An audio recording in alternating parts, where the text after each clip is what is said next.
நாம பொதுவா ஈகை தாராள மனப்பான்மைன்னு சொல்றோம் இல்லையா? அதெல்லாம் ஒரு நல்ல குணம் அவ்ளோதானே நினைப்போம். ஆனா அது வெறும் குணம் இல்ல, அதுவே வாழ்க்கையோட ஒரு அடிப்படை விதி. மீறவே முடியாத ஒரு விதின்னு சொன்னா எப்படி இருக்கும்? ஆமா, இன்னைக்கு நாம பார்க்க போற விஷயம் ரொம்ப ஆழமானது. நாம பார்க்க போற அந்த ஆழமான கருத்துக்களுக்கு ஆதாரம் எதுன்னு பாத்தீங்கன்னா, ஸ்ரீமத் சுவாமி சித்பாபானந்தர் எழுதின இந்த ஒரு சின்ன உரைதான். பார்க்கத்தான் சின்னதா இருக்கு, ஆனா இதுக்குள்ள இருக்கிற விஷயங்கள் ரொம்பவே ஆழமானது.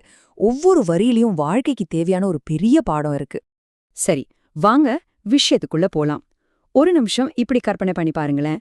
நாம மத்தவங்களுக்கு கொடுக்கறதுங்கிறது நம்மளோட விருப்பம், நம்மளோட சாய்ஸ் நினைக்கிறோம்.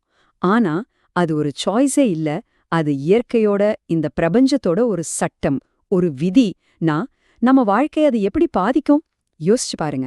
சுவாமி சித்பவானந்தர் தன்னோட உரைய ரொம்பவே போல்டா ஆரம்பிக்கிறார். முதல் வரிய என்ன தெரியுமா? வாழ்வின் விதி மீற முடியாதது. அவ்வளோதான். இது ஏதோ ஒரு அட்வைஸ் மாதிரி சொல்லல. இது ஒரு யூனிவர்சல் லா, ஒரு பிரபஞ்ச நியதிங்கிற மாதிரி சொல்றாரு. அப்போ அப்படிப்பட்ட அந்த விதி எப்படி வேலை செய்யுது? வாங்க இன்னும் கொஞ்சம் உள்ள போய் பார்க்கலாம். சரி, எந்த ஒரு விதிக்கும் ரெண்டு பக்கம் இருக்கும் இல்லையா?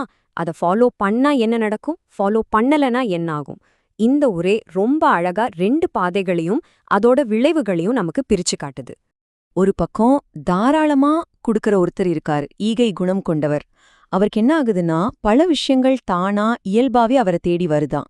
ஆனா இன்னொரு பக்கம் ஒரு கஞ்சன் இருக்கான், குடுக்கவே மனசு வராதவன். அவனுக்கு வர்ற வரவு ரொம்ப ரொம்ப கம்மியா இருக்கு. இது ஏதோ கோயின்சிடன்ஸ் கிடையாது, இதுதான் அந்த விதி, அந்த லா ஆஃப் லைஃப்னு இந்த உரை சொல்லுது. அப்போ நாம புரிஞ்சுக்க வேண்டிய விஷயம் ரொம்ப சிம்பிள். ஈகைங்கிறது ஒரு சர்க்கிள் மாதிரி. நீங்க குடுத்தீங்கன்னா உங்களுக்கு வர்றதுக்கான கதவுகள் தானா திறக்குது. ஆனா நீங்க குடுக்காம கைய இறுக்கமா மூடிக்கிட்டா அந்த கதவுகளும் மூடிக்குது, பற்றாக்குறை வருது. இதுதான் அந்த ரெண்டு பாதைக்கும் இருக்கிற பெரிய வித்தியாசம். சரி, இப்போ உங்க மனசுல ஒரு முக்கியமான கேள்வி வரணும். ஓகே, கையில காசு இருக்கும்போது குடுக்கலாம். ஆனா ஒருத்தர்கிட்ட குடுக்கறதுக்கே ஒண்ணுமே இல்ல, ரொம்ப வறுமையான நிலைமை வந்துட்டா அப்போ என்ன பண்றது? சூப்பரான கேள்வி இல்லையா? இதுக்கு இந்த உரை ஒரு அவ்வளோ அழகான ஓமையோட பதில் சொல்லுது. ஆமாங்க, உண்மையான ஈகைனா என்னன்னு புரிய வைக்க வத்தி போன ஒரு நதிய இங்க ஓமையா சொல்றாங்க. மேலோட்டமா பாக்குற பார்வைக்கும் ஆழமா தோண்டி பாக்குற பார்வைக்கும் உள்ள வித்தியாசத்தை இது அவ்வளவு அழகா சொல்லும். அதுக்கு முன்னாடி இந்த வரிய கொஞ்சம் கவனிங்க. கொடுக்கறது ஒருத்தருக்கு பழக்கமாவே மாறிடுச்சுன்னா, அவர்கிட்ட இல்லாத காலத்துல கூட யாராவது உதவி கேட்டு வந்தா இல்லேன்னு சொல்லவே மாட்டாராம். ஏன்னா அது அவரோட இயல்பு, அவரோட சுபாவம். அவர் எப்படிப்பட்டவர்னு தெரியுமா? அவர்தான் அந்த வத்தி போன நதி மாதிரி. இப்போ உங்க மனசுல நல்ல காஞ்சு போன ஒரு ஆத்தங்கரைய கற்பனை பண்ணிக்கோங்க. மேல பார்த்தா என்ன தெரியும்? வெறும் மணல், வறண்ட மணல், உயிரே இல்லாத மாதிரி ஒரு காட்சி. இங்க ஒரு காலத்துல தண்ணி ஓடுச்சுங்கிறதுக்கான அடையாளமே இருக்காது. ஆனா அந்த வறண்ட மணல்ல சும்மா கையால ஒரு சின்ன குழி தோன்றீங்கன்னு வைங்க, அங்கதான் ஒரு மேஜிக் நடக்கும். தண்ணீர் ஊற்றெடுக்கும்.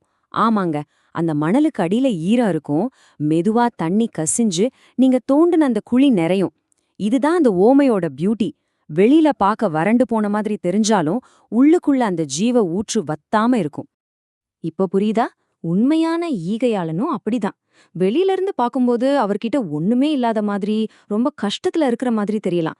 ஆனா உதவின்னு ஒருத்தர் கேட்டா அந்த வத்தாத ஊற்று மாதிரி தங்கிட்ட இருக்கிற கொஞ்சம் நஞ்சத்தையும் மனசார எடுத்து கொடுப்பார். அப்போ இந்த ஈகைங்கிறது வெறும் ஒரு நல்ல பழக்கம் தானா? ஒரு ஹேபிட் மட்டும்தானா? இல்ல, இந்த உரை இன்னும் ஒரு ஸ்டெப் மேல போய் அதோட உண்மையான தன்மையா நமக்கு சொல்லுது. இந்த மாதிரி இல்லாத நேரத்திலும் கொடுக்கற தாராள மனசு இருக்கே, அது வெறும் பழக்கத்துல வர்றது கிடையாதாம். அது ஒரு தெய்வீகமான குணம், ஒரு டிவைன் குவாலிட்டி. மனுஷனோட இயல்புலயே ரொம்ப உன்னதமான ஒரு விஷயம்னு இந்த உரை சொல்லுது. கடைசியா இந்த உரை மகாபாரதத்திலிருந்து ரொம்ப பவர்ஃபுல்லான ஒரு வரியோட முடியுது. செழுமையில் பண்பட்டவர்களுக்கே அது சொந்தம். அடேங்கப்பா, என்ன ஒரு வரி பாருங்க. ஆனா இங்க செழுமைனா என்ன? பணம் பொருளா? இல்லவே இல்ல. இங்க செழுமைங்கிறது பணத்தையோ சொத்தையோ குறிக்கல. அது ஒரு மனநிலை. எப்பவும் ஆற்றலோட, உற்சாகத்தோட, சந்தோஷத்தோட இருக்கிற ஒரு நிலை. உள்ளுக்குள்ள ஒரு வளம் பெருக்கெடுத்து ஓடுற மாதிரி.